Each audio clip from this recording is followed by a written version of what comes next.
केडियानॉमिक्स के फाउंडर सुशील केडिया जुड़ गए हैं। उनसे जानते हैं कि किन शेयरों में तगड़े एक्शन आपको दिखाई दे रहे हैं। Sushil ji, good morning. वो गोवा में आपने कहा था कि 1000 पॉइंट की रैली से पहले 1000 पॉइंट का ड्रॉप आएगा। अब काफ़ी बड़ा ड्रॉप तो आ रहा है मार्केट में। ये यहीं पर रुकेगा या फिर अभी और ड्रॉप बाकी है निफ्टी में? क्या 23,323,200 बचेगा या नहीं? अनुज जी, देखिए ये कॉम्प्लेक्स सेटअप है, तो इसमें अगर पीसीआर इस चार्ट को निफ्टी की मेरे स्क्रीन से दिखा पा रहे हैं, तो देखिए कॉम्प्लेक्स सेटअप है। मैं अज्यूम कर रहा हूं कि शायद चार्ट दिख रही है। लेट मी चेक, चार्ट आ रही है आपको? हाँ जी, आ रही है। तो ये देखिए, ये यहाँ से हमारी जो बात हुई थी, एक बार 24,300 जाएंगे और वापस यहाँ आ जाएंगे, तो इसमें कोई बहुत बड़ा विज्ञान नहीं था। ये बेसिकली एक पैटर्न जो बन रहा है ना, कि ए बी सी हो सकता है एक बार 23,400 जाके हम वापस 24,400 वापस आए और फिर टाइम पास करते करते थोड़ा सा टाइम या गुजार सकता है बाजार कि फिर से एक राउंड वापस 30,000 का दिखा दे। ज्यादा से ज्यादा ये एक लेग हो, फाइनल बॉटम इसी जगह हो जाए, एक या दो लेयर डर के।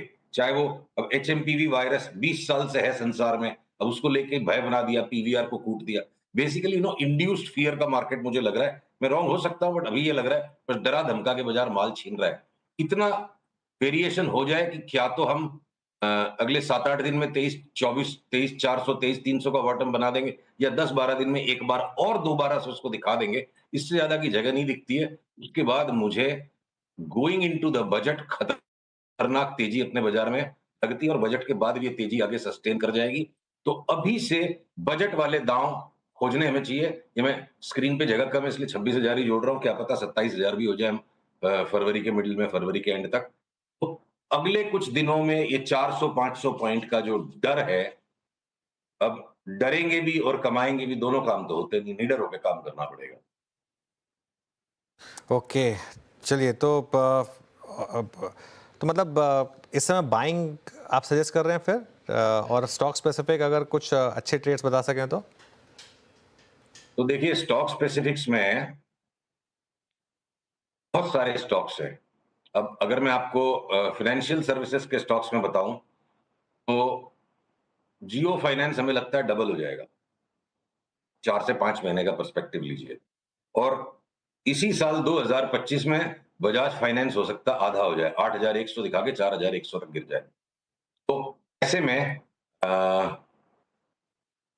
दो तरफा चाल है। अगर अगर मैं ब्रोकरेज के स्टॉक्स पे आता हूं, तो मोतीलाल ओसवाल में भी 1300 की जगह लगती है। 40% हो गया, 900 का स्टॉक 1300 हो जाए तो 40-45% हो गया। एंजल ब्रोकिंग 40-50% बढ़ जाए, पर ये सीडीएसएल बीएसई में 10% बढ़े और उसके बाद लंबा करेक्शन आ जाए, तो अलग अलग जगह स्टॉक्स स्प्रेड आउट है। स्मॉल फाइनेंस बैंक्स, मेरे को लगता है पता नहीं बजट में कुछ जस्टिफिकेशन आ सकता है क्या, बहुत ज्यादा तेजी लग रही है उन स्टॉक्स में, सबके सब 60-70-75% बढ़ जाए। But at the same PSU banks में सिर्फ एक आईओबी का फाइनल बॉटम हो गया, लगता है वो डबल हो जाए यहाँ से। थोड़ा सा और इंतजार, 4-5-7% का करेक्शन और हो जाए पीएसयू बैंक्स में, उसके बाद उनको भी दबा के लेंगे। पर बैंक निफ्टी के जो लार्ज स्टॉक्स हैं, HDFC, ICICI, even axis bank हो सकता है, इनसे परहेज रखेंगे। ये घूम फिर के बार बार करेक्शन देके इंडेक्स को दबाते रहेंगे। लार्ज बैंक्स को हमें शॉर्ट कर करके हेज करना है, small finance banks, PSU banks को दबा के लेंगे।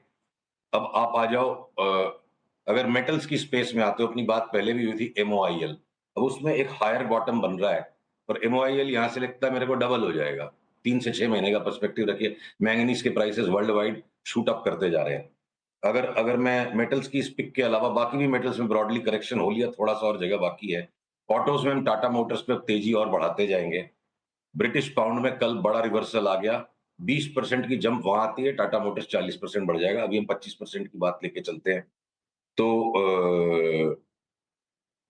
मैं अगर इंश्योरेंस के स्टॉक से एसबीआई लाइफ, एचडीएफसी लाइफ, इन दोनों में 40 से 50% तक की ऊपर जगह देखता हूँ। एलआईसी ऑफ इंडिया भी एलआईसी ऑफ इंडिया भी 25 से 30% एक बार बढ़ जाए, तो रिलायंस ओएनजीसी मार्केट को सामने से लीड करेंगे। तो अनुज, आईटी के स्टॉक्स में एक ब्रॉड बेस्ड करेक्शन आ जाए कि वो घटे ही नहीं है बिल्कुल, और उसके सिवा इवन मीडिया के स्टॉक्स में जिनमें कुटाई हो रही है, थोड़ी देर पहले मैं सुन रहा था इनको अपने वीरू को कि पीवीआर को ऐसे पीटा जा रहा है, हो सकता है 1-2 दिन में पीवीआर का भी बॉटम बन जाए, वापस 400-500 रुपए की तेजी हो जाएगी। तो सिलेक्टिव करेक्शंस हैं बाजार में, जो बहुत अच्छी बात है। और इंडेक्स एक अलग खेल है। 23,000 को आप बॉटम समझ लो, 26,000 को 27,000 को ऊपर की जगह समझ लो, 2025 का एक पर्सपेक्टिव है। पर इंडिविजुअल स्टॉक्स में टाइम टू टाइम करेक्शन हो जाने के बाद पकड़-पकड़ के 25, 30, 40% तक कमाने की जगह अभी भी बाजार दे रहा है। ओके। अच्छा सुशील जी, गुड मॉर्निंग, वीरेंद्र बोल रहा हूँ। ये हमारी बात जुबरन पर हर बार होती है जब भी आप आते हैं। 800 रुपये का कल ये स्टॉक हो गया, अभी यहाँ पे कुछ प्रॉफिट बुक करना है या फिर लीड करेगा ये अभी भी? सॉरी, किस पे बात कर रहे हो आप?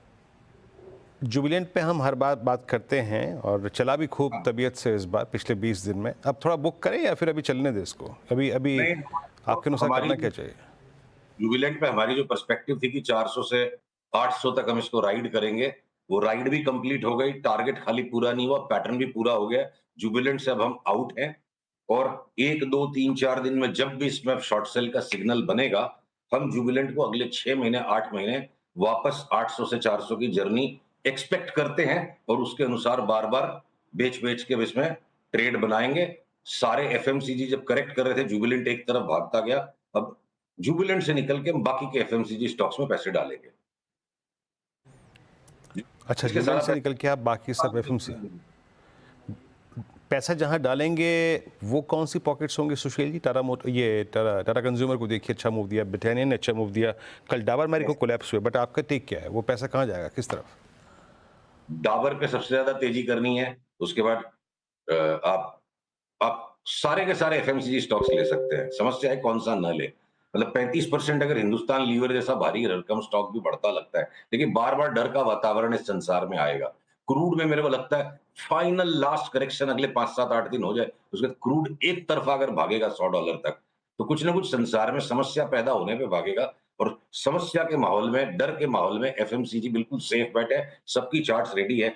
जैसे लीवर जैसा भारी भरकम स्टॉक भी 30 से 35% यहां से रिटर्न दे देगा। 2400 वाला 3200 हो जाए, टाटा कंज्यूमर 50% बढ़ जाए, डाबर 60-70% बढ़ जाए, तो मेरे को लगता है 3 से 5 महीने में कंज्यूमर स्टॉक्स में, ये एफएमसीजी स्टॉक्स में एक्स्ट्रा ऑर्डिनरी रिटर्न्स पॉसिबल लगती है। एकदम चार्ट सबकी स्टैक्ड है कि ट्रक भर के ले लो इनको।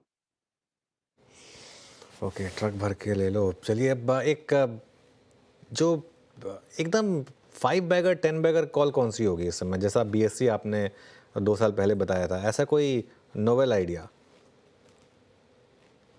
थोड़ा-सा इंतज़ार करेंगे, इसको हम वेट एंड वॉच कर रहे हैं, कंसोलिडेट होने देते हैं। क्या पता और भी 15-20% तक नीचे घट जाए, तो प्रीएम्प्ट नहीं करेंगे। मैं आपको नाम मेंशन कर देता हूँ जो हमारे रेडार पे है। हो सकता है अभी भी घटे, वॉच करेंगे, जब फाइनल सिग्नल आएगा तब हम आपको कन्फर्म करेंगे, क्या पता नेक्स्ट वीक या उसके बाद। पर स्पंदना फुर्ती फाइनेंस मेरे को लगता है, और कोई नई बात नहीं, पास्ट में भी 4 बैगर हो चुका है और फिर से पूरा पुल बैक दे दिया। तो हो सकता है स्पंदना फुर्ती फाइनेंस, जब भी इसमें सिग्नल आएगा, अभी हम इसको तुरंत लेने के लिए नहीं कह रहे हैं, तो ये हो सकता है 300 वाला 1800 हो जाए, उसके लिए सिग्नल की वेट करेंगे। क्या पता नेक्स्ट वीक जब तक हमारी मुलाकात हो, ये 5 बैगर की मूव ट्रिगर कर चुका हो। ओके, स्पंदना स्फूर्ति जी हाँ, 1200 से स्टॉक 300 तक तो आ चुका है और कई लोगों का मानना है कि शायद वर्स्ट प्राइस में हो यहाँ पर। सुशील जी बहुत बहुत शुक्रिया ये सब स्टॉक आइडियाज़ आज हमारे सामने रखने के लिए और इंडेक्स पर अपनी बोल्ड कॉल एक बार फिर से रिपीट करने के लिए। इस शो को यहाँ समेटने का समय आ गया है। वीरू और मैं अब